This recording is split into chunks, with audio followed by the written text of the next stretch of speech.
وعلى آله الطيبين الطاهرين المعصومين الذين أذهب الله عنهم الرجس وطهرهم تطهيرا. اللهم صل على محمد وآل محمد. لا سيما بقية الله في الأرضين الذي بيمنه رزق الورى وبوجوده ثبتت الأرض والسماء. رب اشرح لي صدري ويسر لي أمري واحلل عقدة من لساني يفقهوا قولي. أما بعد فقد قال الله العزيز في كتابه المجيد وفرقانه الحميد وقوله الحق. أعوذ بالله من الشيطان الرجيم. بسم الله الرحمن الرحيم. إنا أرسلنا إليكم رسولا شاهدا عليكم كما أرسلنا إلى فرعون رسولا. صدق الله العلي العظيم. درود مع محمد وآل محمد.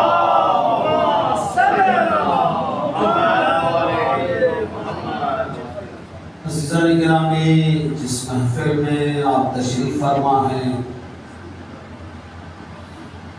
یہ محفل، یہ مجلس بہت پربرکت ہے. اس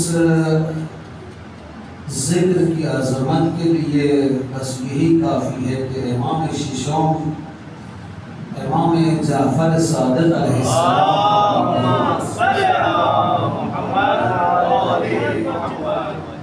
رحم اللہ امرأن احیا امرنا، تم میں سے جو بھی ہمارے ذکر کو زندہ کرتا ہے،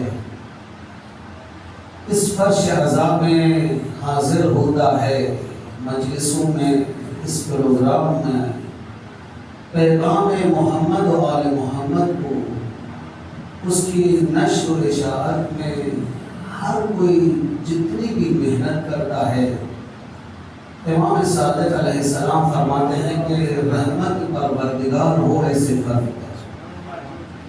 بس جو بھی اس ذکر میں ہے اس کو ائمہ علیہ السلام کی دعا شامل حال ہے. اس مجلس اور آزاداری کی عظمت کے لیے ایک نکتہ اور عرض کروں کہ ایران کے ایک بزرگ مرجع عالمہ گزرے ہیں، مرجع علی الاطلاق. مرجع علی الاطلاق کی معنی یہ ہے کہ اس دور میں کوئی آیت اللہ سیستانی کی تخلیق میں ہے، کوئی رہبر آیت اللہ خامنئی کی، کوئی کسی اور مجتہد، لیکن اس دور میں فقط ایک ہی مرجع تخلیق تھے، وہ بھی آیت اللہ بروجردی. بہت سارے بزرگان ان کے شاگرد تھے، آقا خمینی بھی ان کے ایک برجستہ شاگردوں میں سے. ابھی بھی اگر آپ زیارات کی تشریف لے جائیں، حرم حضرت معصومہ اور مسجد اعظم کے درمیان ایک قبر ہے، قبر آیت اللہ بروجردی، ایک بزرگ عالم دین جن کا نشر تعلیمات آل محمد میں اسلام کی عزت، تشیع کی عزت میں بڑا کردار رہا ہے. اس وقت کے فرعون کے مقابلے میں، شہنشاہ ایران کے مقابلے میں جو عظمت تشیع کو برقرار رکھنے میں ان کا کردار ہے، یہ آیت اللہ بروجردی آنکھ کی تکلیف تھی، بہت سارے ڈاکٹروں کے پاس گئے، آنکھ کو شفا نہ ملی، یہ تکلیف ان کی باقی تھی. خود فرماتے ہیں کہ ایک مرتبہ ہمارے شہر بروجرد میں ایک دستہ عزاداری امام حسین علیہ السلام گزر رہا. یہ عزادار وہاں سے گزر رہے تھے، یا حسین کی فریاد بلند تھی، لب حسین سینہ چاک تھا، پیشانی پہ خاک غم حسین. کہا کہ وہی عزادار جو فریاد یا حسین بلند کر رہے تھے، ان کے کے پیشانی کی خاک کا ذرہ میں نے اپنی آنکھوں پہ بند دیا، پوری عمر گزر گئی، مجھے کسی ڈاکٹر کی ضرورت نہ پڑی، نہ کسی عینک کی ضرورت پڑی، وہی خاک عزادار حسین کی یہ برکت تھی۔ امام زمانہ علیہ السلام بلند صلوات۔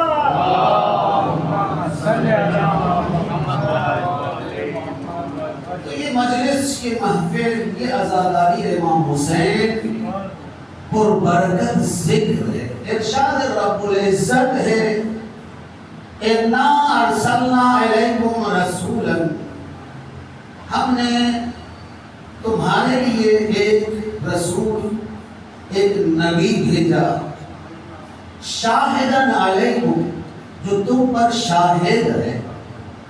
یعنی شاہد وہ ہوتا ہے کہ جو ہمارے سب اعمال پر اس کی نظر ہو، وہ چاہے ہم ان کے حضور میں موجود ہوں یا نہ ہوں، وہ ہمارے عمل پر نظر رکھتے ہیں۔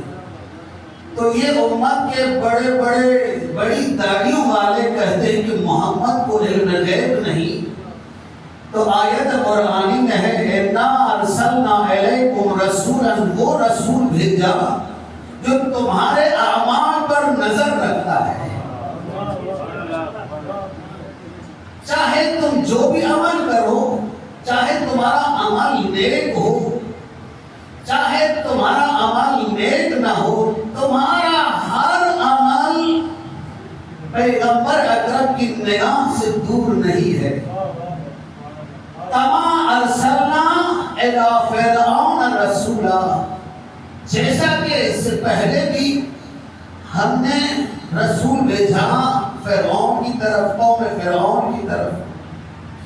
تو اس آیت کریمہ میں ایک نقطہ یہ ہے کہ ہم نے تمہاری طرف پیغمبر بھیجا، حضرت محمد مصطفیٰ صلی اللہ علیہ وسلم، شاہداً علیکم، جو تمہارے ہر عمل پر نظر رکھتا ہے، شاہد ہے۔ کما ارسلنا الی فرعون رسولا، جیسا کہ فرعون کی طرف حضرت موسیٰ نبی کو بھیجا۔ اب یہ تین نقطے ہیں۔ پیغمبر اکرم ہمارے اعمال پر شاہد ہیں، تو شاہد آج کی ہماری کورٹ میں بھی ہر شاہد کی شہادت قبول نہیں ہوتی۔ ہر شاہد کی شہادت کو قبول نہیں کیا جاتا، اس لیے کہ شاہد وہ ہوتا ہے عمل تمہارا ہو اور نظر اس کی ہو، تمہارے عمل کو اپنی آنکھ اور دید سے دیکھے تو تمہاری شہادت قبول۔ یہ ہمارے کورٹ کی بھی قانون شہادت ہے۔ جو پیغمبر تمہارے اعمال پر شہادت رکھتا ہے، یہ شہادت کو قبول کرنے والے تمہارے ججز نہیں ہیں، تمہاری کورٹ نہیں ہے۔ یہ شہادت قبول کرنے والا وہ ذات لا یزال الہی ہے کہ سب طاقتیں ایک طرف، اس کی طاقت ایک طرف، تو شہادت کس کی قبول؟ پیغمبر کی قبول کرنے والا وہ ذات۔ تو پیغمبر کی عظمت پہ قربان جاؤں، وہ پیغمبر ہے جو ہمارے ہر عمل پر شاہد اور ناظر ہے۔ نعرہ تکبیر، نعرہ رسالت، نعرہ حیدری، محمد وآل محمد صلوات۔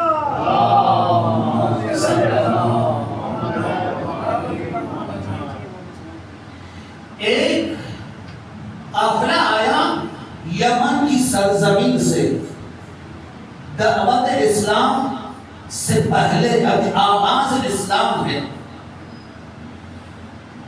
تو یہ 12,000 حاجی، ان کے ساتھ بدھ بھی ہے جس کا نام بدھ ہوگل ان کے ساتھ اس نیت سے حاجی آئے تھے کہ حج بھی کریں گے، ہوگل کو بھی سجدہ کریں گے، اور جو ہوگل جس کا خدا ہو آپ کو پتا ہے کس زینت اور آرائش کے ساتھ لایا جاتا ہے.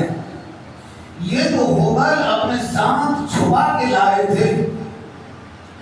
جب کعبۃ اللہ کے پاس نزدیک پہنچے تو پیغمبر اکرم نے ان کو دعوت اسلام دی. فرمایا دعوت اسلام کو قبول کرو. تو پوچھا ما علامت و حقیقت اے پیغمبر، آپ تو ہمیں دعوت دیتے ہیں ایک آئین اپنی نبوت، تو قانون یہ ہے جو بھی دعوی نبوت کرتا ہے وہ معجزہ لاتا ہے. آپ جو ہمیں اسلام کی دعوت دے رہے ہیں، اپنی نبوت کی دعوت کر رہے ہیں، تو آپ کے حق پر ہونے کی نشانی کیا ہے؟ تو پیغمبر نے پوچھا اگر یہی ہوبل تمہارے ساتھ ہے، یہ اگر میری نبوت کی شہادت دے تو پھر قبول کرو گے یا نہیں؟ قبول کرو گے یا نہیں؟ فرمایا ہاں علی رأسنا و علی عیننا، رأسن و عینن قبول کریں گے. تو ارشاد پیغمبر ہوا ندا دی اے ہوبل نزدیک آ جا. تو لبیک کہتا ہوا ہوبل ان کے مجموعے سے باہر آیا. تو پوچھا رسول اللہ نے بتا میں کون ہوں؟ عرض کیا یا رسول اللہ انت رسول ہوں، آپ خدا کی طرف سے بھیجے ہوئے رسول ہیں. اشہد ان لا الہ الا اللہ، گواہی دیتا ہوں کہ سوائے رب کے کوئی رب نہیں. واشہد انک محمد رسول اللہ، گواہی دیتا ہوں آپ اس پروردگار کے نبی ہیں، رسول ہیں. پیغمبر کی شہادت دی. پوچھا تم اپنی حیثیت بتاؤ، اپنا تعارف کراؤ. عرض کیا یا رسول اللہ میں تو ایک پتھر ہوں، تو کیوں تم ایک رب کی حیثیت میں ہو؟ عرض کیا یا رسول اللہ میں تو کچھ نہیں، یہ مجھے رب بنائے بیٹھے ہیں، میری کیا مجال.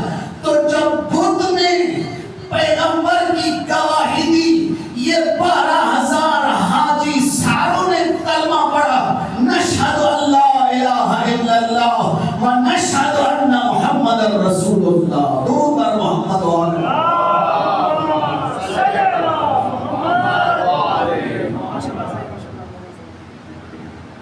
اس کے بعد ارشاد رب العزت ہے قل اعملوا، اے اللہ کے بندو عمل کرو، جو بھی عمل کرنا چاہو. تمہارا عمل چاہے نیک ہو چاہے برا ہو، فَسَيَرَ اللَّهُ عَمَلَكُمْ، پروردگار تمہاری عمل پر ناظر ہے، پروردگار تمہارے عمل کو دیکھتا ہے. وَرَسُولُهُ، نہ صرف اللہ تمہارے عمل کو دیکھتا ہے بلکہ اس کا رسول بھی تمہارے عمل کو دیکھتا ہے. وَالْمُؤْمِنُونَ، نہ صرف رب تمہارے عمل پر شاہد ہے، نہ صرف رسول تمہارے عمل پر نظر رکھتا ہے بلکہ مومنون بھی تمہارے عمل پر نظر رکھتے ہیں. درود بر محمد و آل محمد.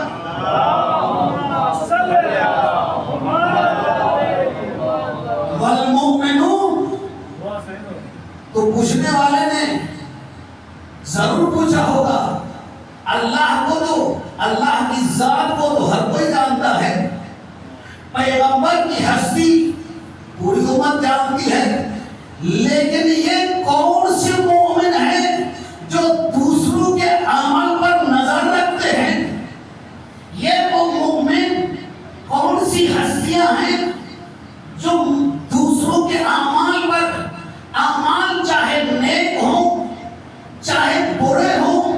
تو میں آپ سے پوچھتا ہوں، بہت سارے مومن آپ کی نگاہ میں ہوں گے لیکن ہر کوئی مومن دوسروں کے اعمال پر ناظر نہیں. ہم جو مومن دیکھ رہے ہیں بس ہر کوئی مومن جو دوسروں کی اعمال پر نظر رکھتا ہو، یہ کوئی خاص ہستیاں ہیں جو دوسروں کی عمل پر نظر رکھتے ہیں. ایک فرد آیا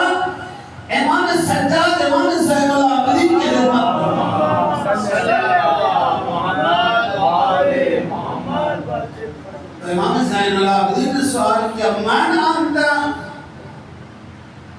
آپ کون ہیں، آپ اپنا تعارف بتائیں. تو جواب دیا انا منجم، میں نجومی ہوں.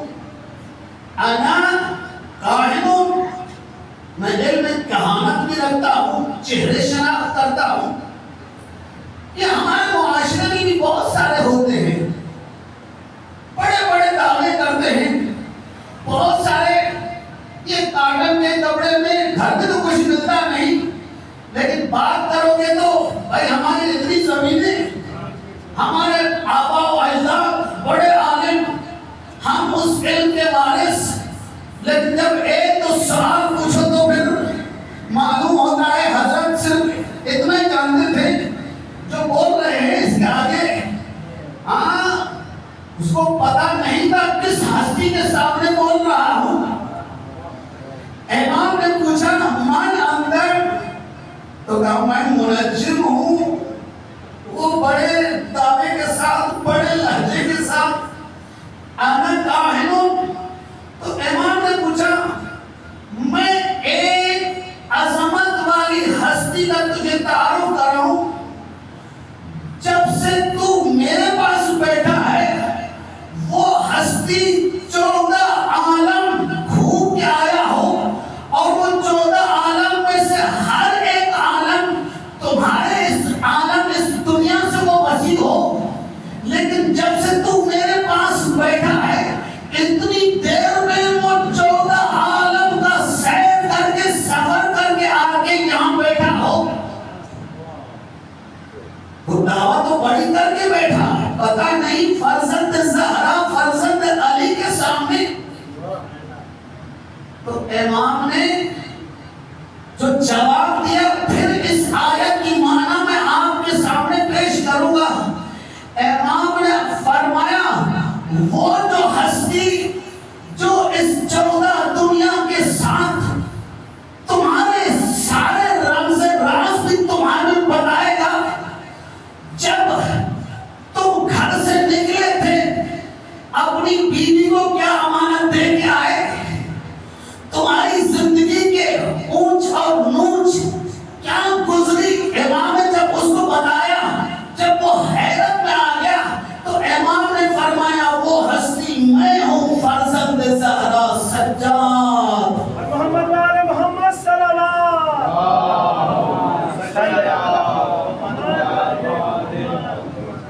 میں وہ وقت کا امام ہوں. تو معلوم ہوا یہ ہستیاں جو ہمارے اعمال پر ناظر ہیں وہ ائمہ اہل بیت ہیں. تو علی علیہ السلام نے اسی لیے فرمایا تھا لو کشف الغطاء مزدت تو یقینا، یہ دنیا کے سارے پردے ہٹ جائیں علی کے علم اور یقینی میں تبدیل نظر نہیں آئے گی. علی تو سب چیز کا عالم اور واقف ہے.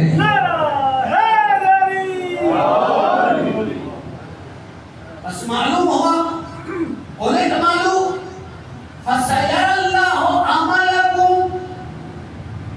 تمہارے عمل پر نظر رکھنے والا اللہ کی ذات ہے، وَرَسُولُهُ پیغمبر اکرم کی ذات ہے، وَالْمُؤْمِنُونَ ائمہ علیہ السلام کی ذات ہے جو بارگاہ ربوبی کے مقرب ہیں. جو علم پیغمبر کے پاس ہے فرمایا انا مدینۃ العلم وعلی بابها.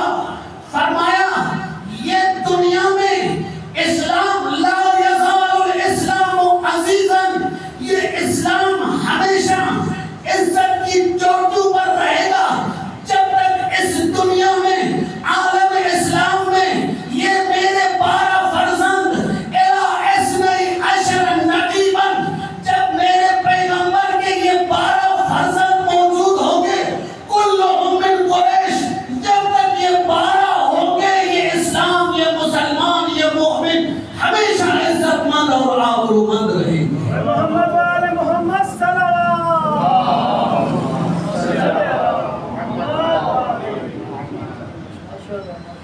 اِنَّا أَرْسَلْنَا إِلَيْكُمْ رَسُولًا، ہم نے تمہارے لیے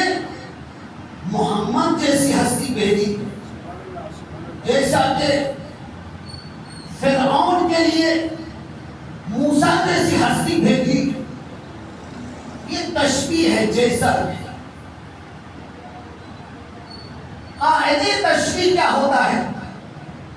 میں جب کہوں ایک پہلوان شیر جیسا ہے، یہ پہلوان طاقتور ہے لیکن شیر ابھی تک نہیں. شیر جیسی طاقت ہے.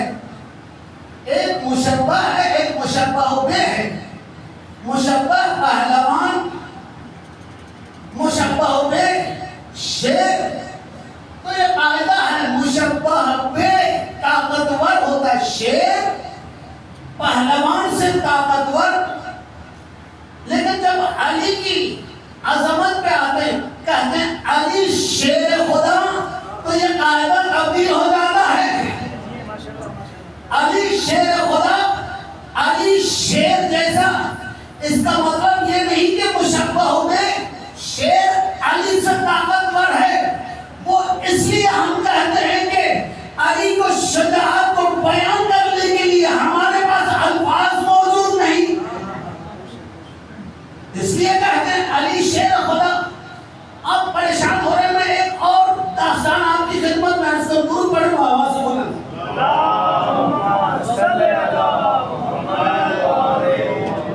حسینیت زندہ باد، حسینیت زندہ باد، یزیدیت مرد آباد، یزیدیت مرد آباد. نعرہ حیدری، یا علی یا علی یا علی مدد حق ہے. ایک مرتبہ نبی مکرم اسلام اپنا ہاتھ بلند کر کے صحابہ سے پوچھتے ہیں، بتاؤ یہ میرا ہاتھ کیسا ہے؟ تو کسی صحابی نے عرض کیا، یا رسول اللہ یہ تو چاند جیسا ہے. جس طرح چاند نورانی، آپ کا یہ دست مبارک بھی چاند کی طرح نورانی. تو پیغمبر نے فرمایا تشبیہ ناقص ہے. تو کوئی اور صحابی عرض کیا، یا رسول اللہ یہ آپ کا دست مبارک کافور کی طرح نرم ہے. تو پیغمبر نے فرمایا تشبیہ ناقص ہے. تو کسی اور صحابی نے عرض کیا، یا رسول اللہ آپ کا یہ دست مبارک گلاب کے پھول کی طرح خوشبو بھی ہے، خوش رنگ بھی ہے، خوش نما بھی ہے. تو پیغمبر نے فرمایا تشبیہ ناقص ہے. تو امیر بیان مولا علی مولا الموحدین مولا المتقی، جب تک سب بیان ناقص ہو جاتے ہیں، جب علم میں کمی ہو جاتی ہے، جب میدان میں بہادر کم ہو جاتے ہیں، تو علی کی عظمت جیسی ہستی اس خالی جگہ کو پر کرتی ہے. تو جب یہ صحابہ پیغمبر کا جواب نہ دے پائے تو علی علیہ السلام نے اجازت رخصت مانگی. یا رسول اللہ اگر اجازت ہو تو علی آپ کے دست مبارک کی تشبیہ کے لیے بیان کرے. تو جب اجازت ملی تو عرض کیا علی علیہ السلام نے، یا رسول اللہ آپ کا دایاں ہاتھ اور بایاں ہاتھ ایک جیسے ہیں. تو پیغمبر نے فرمایا اب تشبیہ کامل ہو گئی.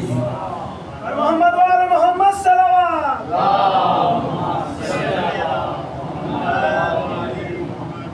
بس تشبیہ کا قانون یہ ہے کہ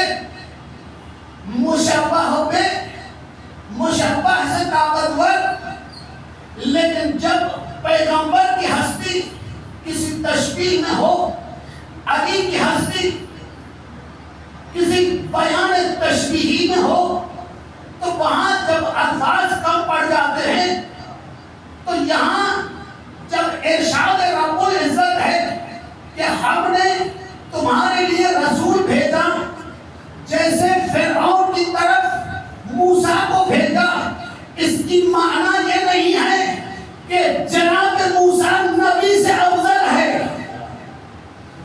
بلکہ جناب موسیٰ تو خود دعا کرتے ہیں، اللہم اجعلنی فی امت محمد، اے پروردگار موسیٰ کو بھی محمد کے امت میں بنا. تو یہ تشبیہ کس وہ تشبیہ اس کے لیے ہے کہ جو واقعات جناب موسیٰ کے زمانہ میں رونما ہوئے، اے محمد تیرے زمانے میں بھی وہی واقعات رونما ہوئے ہوں گے۔ اگر ارشاد رب العزت ہے اے موسیٰ ہم نے تمہارے لیے 12 نقیب رکھے، تو ارشاد پیغمبر اکرم بھی یہ ہے لا یزال الاسلام عزیزا الی 12 نقیبا، تو میری امت میں بھی 12 نقیب ہوں گے، 12 امام ہوں گے۔ اچھا یہ مقام امامت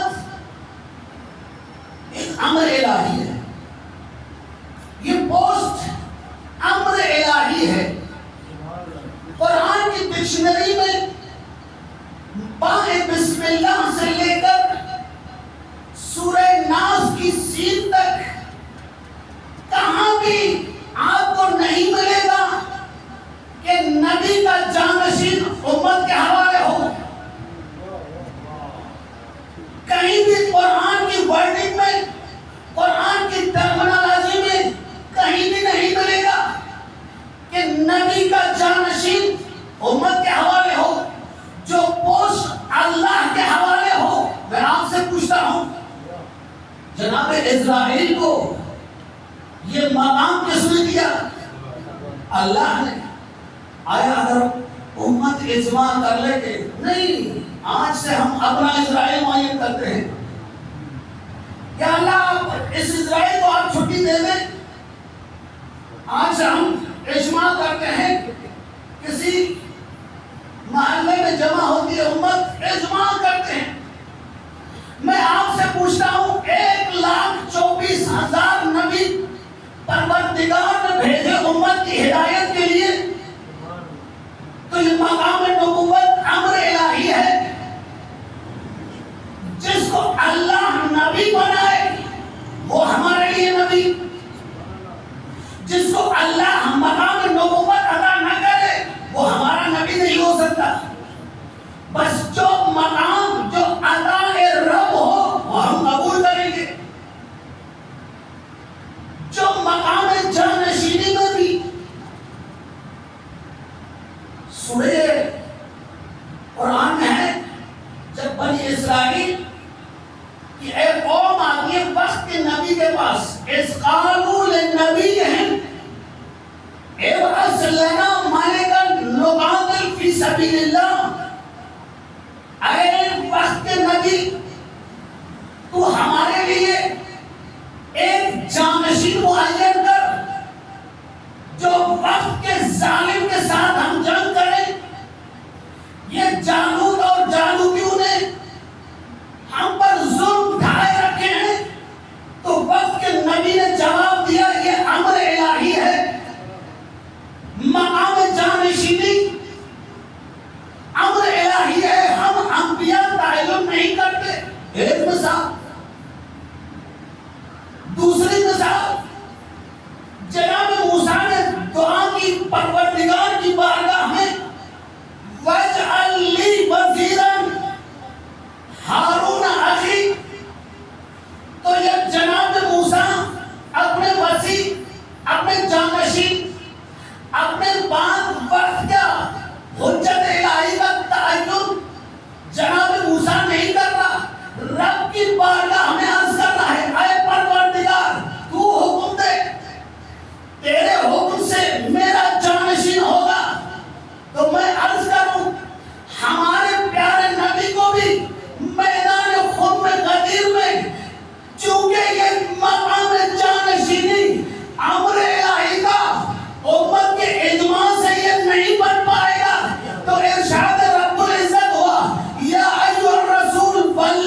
بس یہ امر الہی ہے، اِنَّا أَرْسَلْنَا إِلَيْكُمْ رَسُولًا، ہم نے تمہارے لیے نبی بھیجا جیسے فرعون کی طرف۔ تو یہ فرعون کون ہوتا ہے؟ یہ فرعون کردار ہوتا ہے، فرد نہیں ہوتا۔ آج بھی آپ مصر کی سرزمین میں جائیں، تھکے تو نہیں؟ درود پر محمد و آل محمد۔ چمن چمن کلی کلی، نگر نگر گلی گلی، نعرہ حیدری،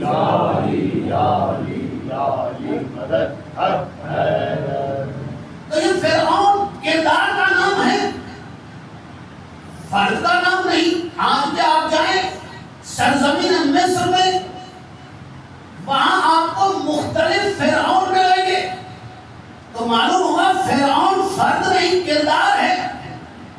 یہ فراعنہ، یہ مصر میں کئی فرعون تھے۔ یہ فرعون کون ہوتا ہے؟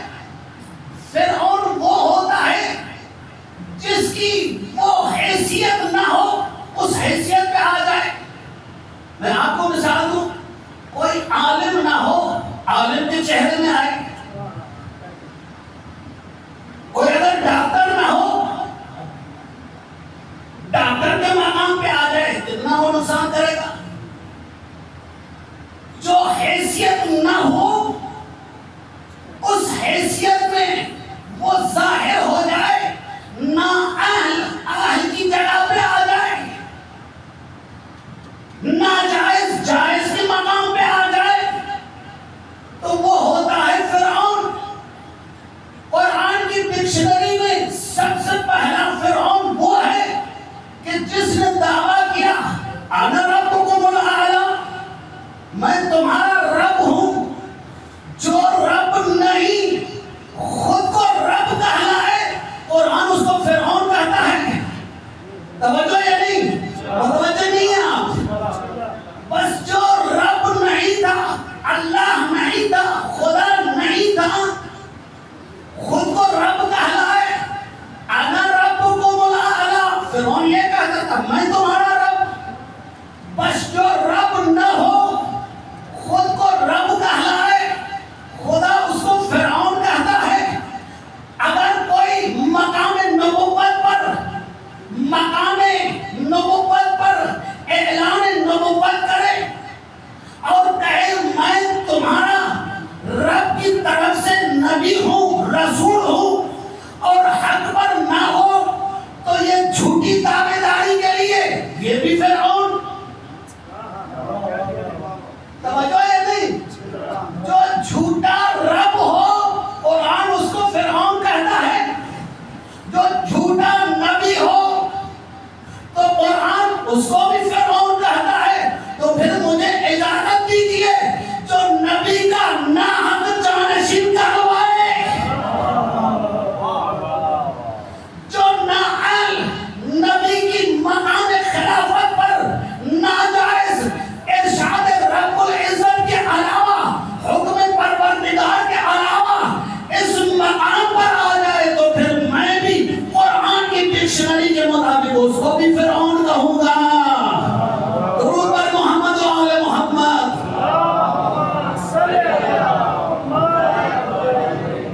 تو ہم ان تینوں فرعونوں کو نہیں مانتے،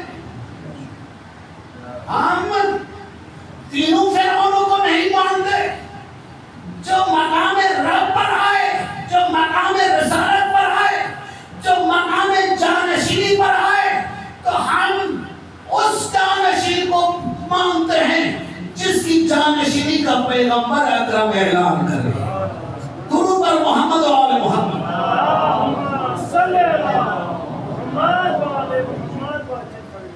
فرعون کی طرف رسول بھیجا، اسی طرح تمہارے لیے رسول بھیجا۔ تو یہ شواہدیں موجود ہیں۔ جناب موسیٰ کے دور میں 12 نبی، پیغمبر کے دور میں بھی 12 نبی۔ جناب موسیٰ کے دور میں فرعون، حامان، قارون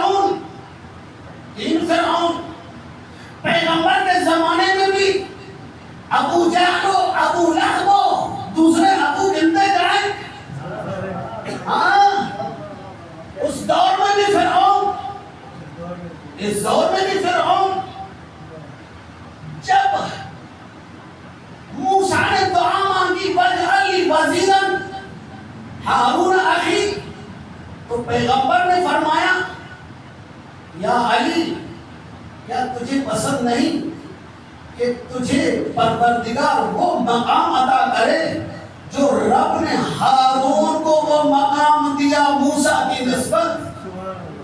اور فرمایا یا علی، یہ حدیث جناب سعد ابی وقاص، یہ جو ہمارے ساتھ اس کا بیٹا ہے، صحابی رسول ہے سعد ابی وقاص، کربلا میں جو ہمارے ساتھ آیا تھا، یہ اسی صحابی کا بیٹا ہے۔ جناب سعد ابی وقاص نے روایت کی، پیغمبر اکرم نے فرمایا یا علی انت منی بمنزلت ہارون من موسیٰ الا انہ لا نبی بعدی۔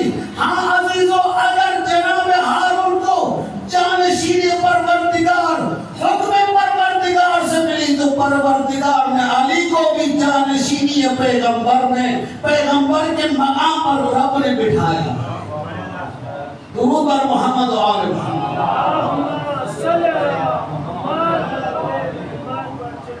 ہاں عزیزو، یہ ایام عزاداری اسی سلسلے کو، اسی مقام کو جو امت بھلا بیٹھی، یہ امر الہی تھا ولایت علی، دین اسلام کامل ہوا ولایت علی کے ساتھ۔ جب یہ فرعون کی نسل آگے بڑھی تو یہ فرعون کی نسل ایک یزید نے کہا کیا لعبت ہاشم بالملک ما ملک جاء ولا وحی نزل۔ وہی جو فرعون ابو جہل و ابو لہب کا نعرہ تھا، اسی نسل یزید پلید کا نعرہ بھی وہی تھا۔ تو جس طرح اس یزیدیت کو، اس فرعونیت کو پیغمبر نے ختم کیا، میرے حسین نے اسی طرح۔ اسی لیے پیغمبر نے فرمایا انا من الحسین حسین منی و انا من الحسین۔ جب دنیا کے سارے فرعون میں محمد ختم کر سکتا ہوں تو میرے بعد حسین بھی یہ صلاحیت رضم قضاء و تسلیم اے پروردگار، حسین صرف قربانی اس لیے دیتا ہے کہ تیرا یہ کلمہ توحید باقی ہے۔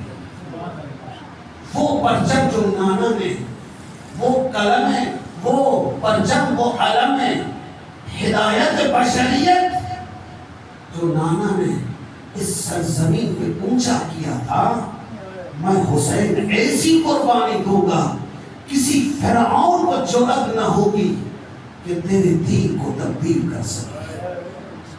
حسین نے علی اکبر کی قربانی کی، قاسم کی قربانی کی، علی اصغر کی قربانی کی، زینب کبریٰ کی اسیری کی قربانی کی۔ ہاں عزیزو، کوئی عباس سے کم قربانی تھی؟ وہ عباس جو شجاع تھا، پہلوان، جب یہ کربلا کی جنگ ختم ہوئی تھی، یہ غنیمتیں لے گئے دربار یزید میں۔ ان غنیمتوں میں ایک علم تھا جس کو علم عباس کہا جاتا تھا، لیکن علم کا بیرن ہر جگہ سے شہید تھا۔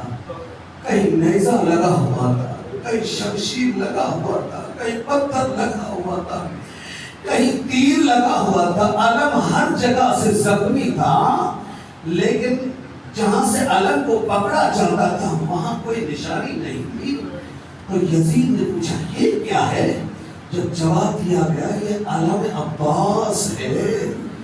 یزید حیرت سے اٹھتا تھا اور بیٹھتا تھا، اتنا علمدار شجاع تھا، جہاں سے علم کو پکڑا جاتا ہے نہ کوئی تیر کا نشان ہے، نہ کوئی شمشیر کا نشان ہے، نہ کوئی نیزے کا نشان ہے، بیرق میں ہر جگہ نشان ہے۔ اتنا وفادار تھا حسین کے لیے عباس۔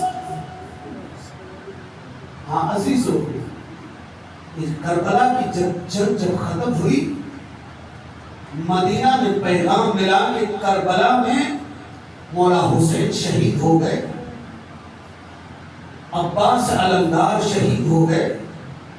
تو مدینہ میں بی بی ام البنین کی خدمت میں عرض کیا، بی بی جان آپ کے کربلا میں 4 فرزند شہید ہو گئے۔ تو بی بی نے یقین نہیں کیا، فرمایا میرا قمر بنی ہاشم کے ایسے قدامت اور ایسے طاقتور بازو تھے، میں نہیں مان سکتی کہ کربلا میں میرا عباس شہید ہو گیا ہو۔ تو بی بی کو عرض کیا گیا، بی بی جان عباس کے بازو تو پہلے سے ہی قلم ہو چکے تھے۔ تو جب بی بی کو یقین آیا تو بی بی جنت البقیع قبرستان میں 4 قبروں کی صورت بناتی ہے اور ایک وین پڑھتی ہے، لا تدعونی ویک ام البنین، اے مدینے والو آج کے بعد ام البنین کو ام البنین نہ کہنا۔ ام البنین وہ ہوتی ہے کہ جس کے 4 فرزند ہوں، میرے 4 فرزند کربلا کے میدان میں شہید ہو گئے۔ ہاں عزیزو، یہ عباس علمدار اتنے شجاع تھے، عاشور کے دن جب اذن رخصت مانگنے آئے مولا حسین علیہ السلام کی خدمت میں، تو صدائیں بلند تھی، العطش کی العطش۔ تو مولا حسین نے فرمایا ہے عباس ان بچوں کے لیے کچھ پانی کا اہتمام کیا جائے۔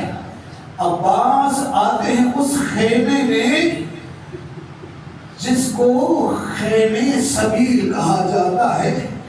عباس آتے ہیں اس خیمہ میں، یہ خالی مشکیزہ ٹانگے ہوئے ہیں، زمین گیلی ہے، یہ خیمے میں چھوٹے چھوٹے بچے ہیں، اس سرد زمین پر اپنے سینے کو لگا کے شدت تشنگی میں فریاد بلند کرتے ہیں، العطش العطش۔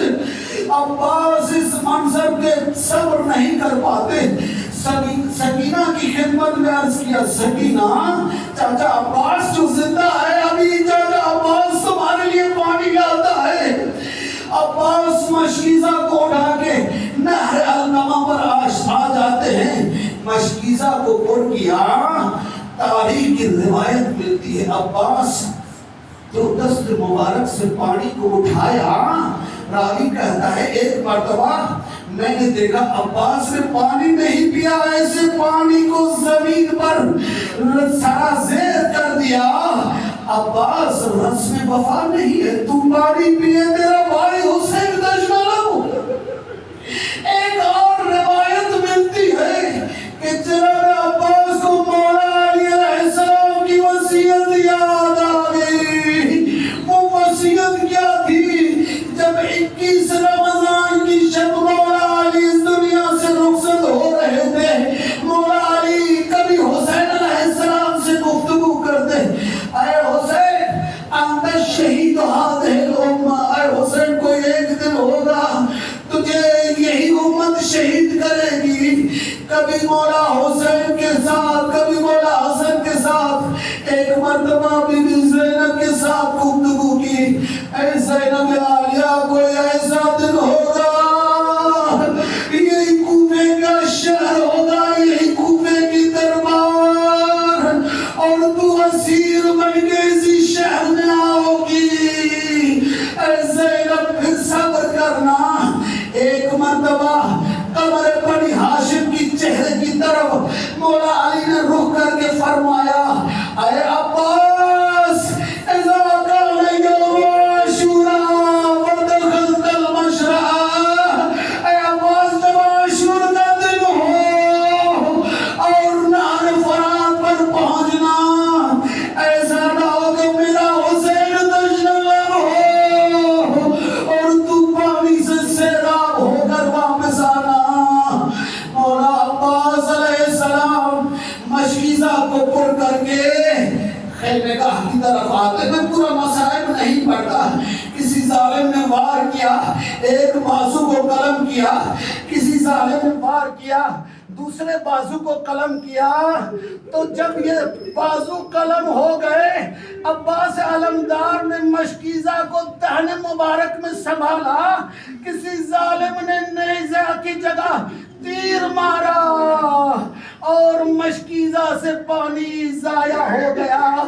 جب عباس کی امید نہ رہی، کسی ظالم نے عباس پر برچھی لگائی، کسی نے ظالم نے حملہ کیا تو عباس زیب زمین ہوئے، سلام کیا، السلام علیکہ یا ابا عبداللہ یا خادر کا خاک، اے حسین بھائی کی مدد کراؤ، اے حسین بھائی کی مدد کے لیے آؤ۔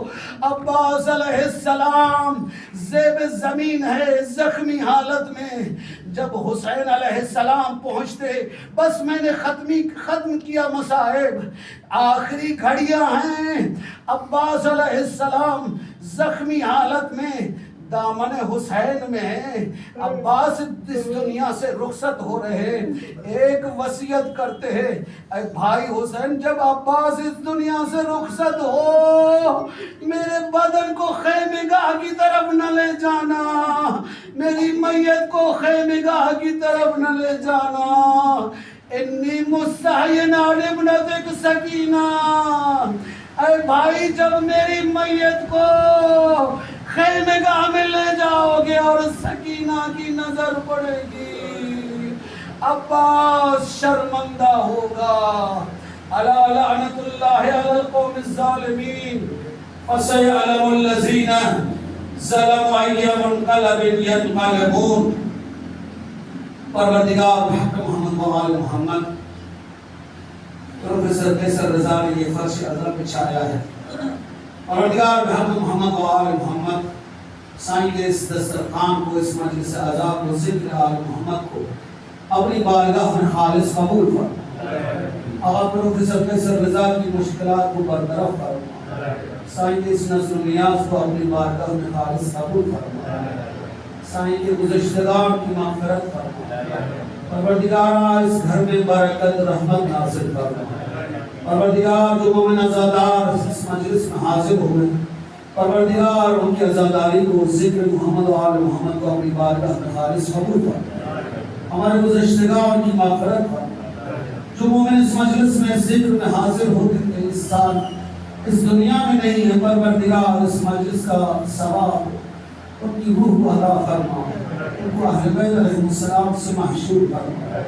پروردگار ہمیں عمل صالح کرنے کی توفیق عطا فرما، اسلام کے دشمنوں کو نیز نابود فرما، جو من پریشان حال ان کو پریشان کو دور فرما، جو مومن بیمار ہیں ان اللہ صاحب اور ہمارے والد گرامی اور جو مومنات بیمار ہیں، صدقہ بیمار کربلا ان کو شفائے عاجلہ عطا فرما، پروردگار بحق محمد و آل محمد ہمارے گزشتگان کی مغفرت فرما، جو مومن مقروض ہیں ان کے قرضوں کو ادا فرما، جو بے روزگار ہیں ان کو روزگار عطا فرما، جو مومن حاجت مند ہیں ان کی حاجتوں کو روا فرما، جو مومن متمنی حج و زیارت ہیں ان کو حج و زیارت نصیب فرما، پروردگار اس دنیا میں زیارت حسین اور آخرت میں شفاعت اہل بیت سے محروم نہ فرما، پروردگار رہبر آیت اللہ خامنہی کو طول عمر عطا فرما، پروردگار ظہور آقا امام الزمان علیہ السلام میں تعجیل عطا فرما، بن نبی و آلہ ماتم حسین یا حسین۔